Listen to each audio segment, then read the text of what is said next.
अस्सलाम वालेकुम। मैं अयाज बाज़ई। तुर्बत में गुज़िश्ता 22 दिन हो गए हैं। वहाँ से एक एहतजाज चल रहा था पहले, फिर उसके बाद वो एक रैली की शक्ल में मुंतकिल हो गया। फिर उसको रैली के बाद जो है वो अब कोयटा पहुँच गया। और अब कोयटा में उनका तीसरा चौथा दिन है और उनका यहाँ पे धरना चल रहा है। उनके मुतालबात जो है वो मिसिंग पर्सन्स के हवाले से है, और उनके साथ मिसिंग पर्सन्स की फैमिलीज़ भी मौजूद है, जिन्होंने अपने लवाहिकीन के पिक्चर्स या लवाहिकीन के जो दीगर मालूमात है, डिटेल्स है, वो साथ में लाए हुए हैं, और वो कोयटा में सरियाब मिल के पास बैठकर अपना धरना रिकॉर्ड करवा रहे हैं या अपना धरना दे रहे हैं। सबसे पहले तो इनको दाद देनी चाहिए कि ये बलूच यकजहती कमेटी एक सिविल सोसाइटी की एक कमेटी कह लें, या एक एक्टिविस्ट जो है वो सोशल एक्टिविस्ट या राइट एक्टिविस्ट, उनकी एक प्लेटफॉर्म है जो इस तरह के मसाइल को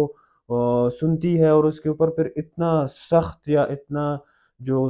फर्म स्टांस लेने की कोशिश करती है। तो इसके ऊपर इनको हमें दाद देनी चाहिए। जो मिसिंग पर्सन्स के जैसे मामलात हो, या सीटीडी को डिसआर्म करना हो, या इसके अलावा जो उनके बुनियादी ज़िंदगी के मसाइल है या राइट टू लाइफ है, यानी उनको जीने के जो हक है रियासत की तरफ से, वो एक्सरसाइज करने के लिए या उसके लिए जो है वो अपना एक फोरम बनाया हुआ है, और उसको जो है वो इस हद तक मजबूत कर दिया है या इस हद तक स्ट्रॉन्ग कर दिया है कि वो कोयटा में आकर अभी मिसिंग पर्सन्स के लवाहिकीन के साथ धरना दिए बैठे हैं। इसके ऊपर इनको बिल्कुल दाद मिलनी चाहिए और इनको सराहना चाहिए इस अमल पे। लेकिन ये काम जो है ये इनका नहीं है। ये सियासी पार्टियों का काम है, वो चाहे बलोच बेल्ट की सियासी पार्टियाँ हो, पश्तून बेल्ट की सियासी पार्टियाँ हो, या इसके बाद जो है वो नेशनल लेवल की पार्टियाँ हो। ये उनका काम है कि ये एक बुनियादी मसला है। आपका वोट, आपकी गवर्नमेंट, आपका सब कुछ का दारोमदार जो है वो अवाम के ऊपर होता है। अगर अवाम के पास राइट टू लाइफ नहीं होता तो कम से कम फिर आपको भी सियासत करने का कोई हक नहीं। वो अख्तर मेंगल की बात करें तो वो तो हल्का-फुल्का या अपनी सियासत के लिए या अवाम के लिए, ये दोनों मैं बहुत शऊरी अंदाज़ से जो है मैं ये दोनों लफ्ज़ इस्तेमाल कर रहा हूँ कि या अपनी सियासत के लिए या लोगों के लिए। वो लापता अफ़राद का एक स्लोगन है कह लो, या एक नारा कह लो, वो उसको अपने सियासी कैंपेन के हवाले से इस्तेमाल कर रहे हैं। लेकिन इसके अलावा बलोच बेल्ट से ना किसी और पार्टी ने, चाहे वो बाप की शक्ल में, बाप से तो हम तवक्को भी नहीं कर सकते क्योंकि बाप तो बाप की पार्टी है। ना इसके अलावा हम नेशनल पार्टी से कोई तवक्को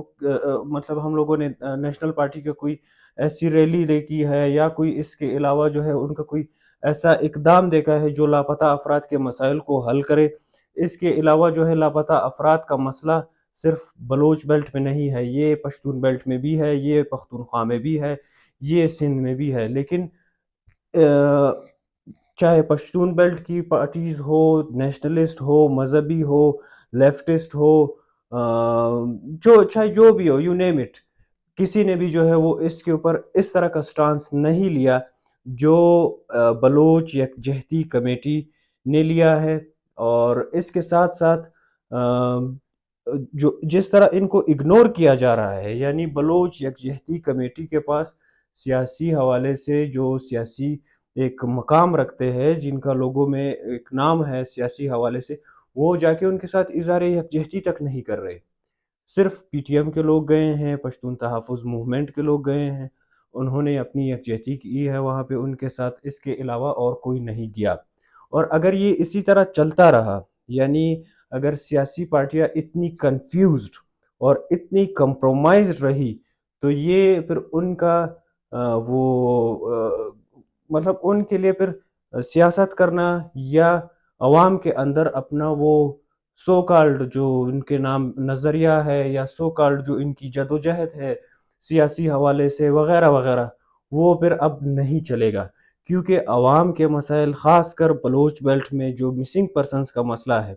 वो मसले जो है वो राइट टू लाइफ़ है। यानी अगर वहाँ पे लोग ज़िंदा नहीं रहेंगे तो आप किससे जो है वो वोट माँगेंगे, या किसके पास आप जाएँगे जलसा जुलूस करेंगे? तो یہ کم سے کم سیاسی پارٹیوں کا کام ہے، ان کو کم سے کم اتنا کنفیوزڈ اور اتنا کمپرومائزڈ بھی نہیں ہونا چاہیے تھا جتنا اس مسئلے کے اوپر ہے، یا یہ جو بلوچ یکجہتی کمیٹی ہے ان کے ساتھ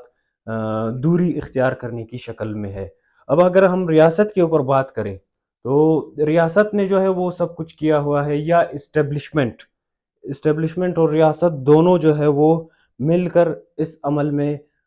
شامل ہے، وہ چاہے لاپتہ افراد کی شکل میں ہو یا وہ سیاسی پارٹیوں کو جو ہے وہ کنفیوزڈ اور کمپرومائزڈ کرنے کی شکل میں ہو۔ اس میں سیاسی پارٹیوں کی اپنی کمزوریاں موجود ہے، اس میں کوئی شک نہیں، لیکن یہ ریاست کا کردار ہے یا ریاست کی جبر ہے یا ریاست کی آپریشن ہے، وہ بلوچ عوام کے اوپر یا بلوچوں کے جو لاپتہ ہو رہے ہیں ان کے اوپر، اور اس کے ساتھ ساتھ ان کی سیاسی پارٹیوں کے اوپر مختلف شکل میں۔ تو ریاست کو اس طرح اپنا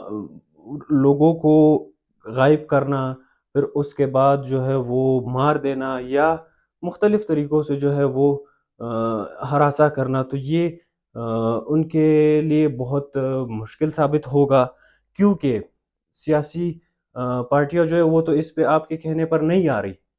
لیکن سول سوسائٹیز کے اندر جو لوگ ہیں، جس طرح بلوچ یکجہتی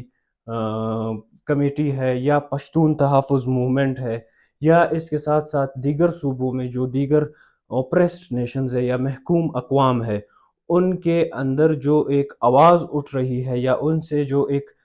لیڈرشپ باہر آ رہی ہے، وہ آپ کے لیے مسئلہ بنائے گی۔